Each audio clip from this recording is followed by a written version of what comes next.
Hi guys, magandang gabi dito sa Dubai. Good morning dyan sa Pilipinas. Shoutout sa inyo lahat.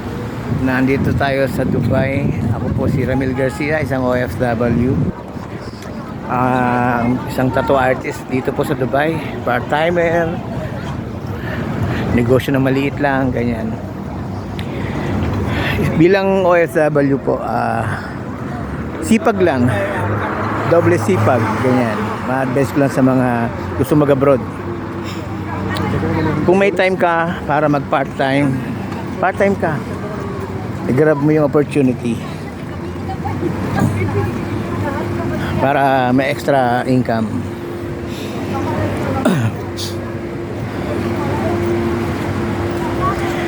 Kasi kung di mo gagawin yan, walang mangyayari sa kinikita mo. Sa totoo, hindi naman lahat dito malalaki ang kinikita.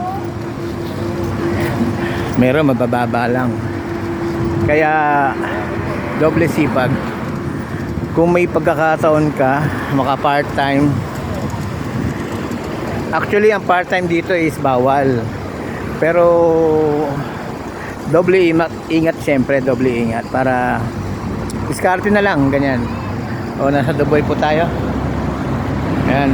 Actually pupunta ako doon sa isa kong tao. Sisingilin natin din, yung sisingilin natin sa kanya, ipaparenew rin natin para imikot yung konting pera natin, di ba? Kailangan kasi dimiskarte ka dito talaga.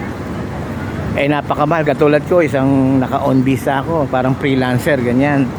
Sarili ko yung aking visa, binibili ko every 2 years.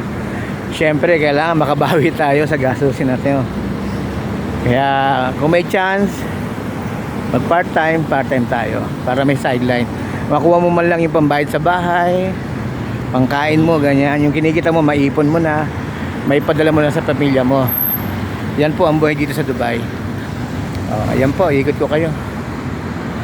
Ayan. Ang Burj Khalifa,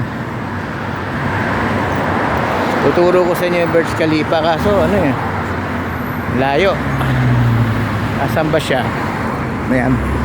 Malayo na kasi ako doon sa lugar na dati kong tinitirhan Kaya by walking tayo. May scooter naman, kaya lang mas masarap mag-walking para exercise na rin. Ayun, Burj Khalifa. Kaso hindi na makita, madilim. Ayun. Sinan natin Ayan ang Burj Khalifa. Ayun. Ayun, mataas. Next time, pag umaga, papakita ko sa inyo.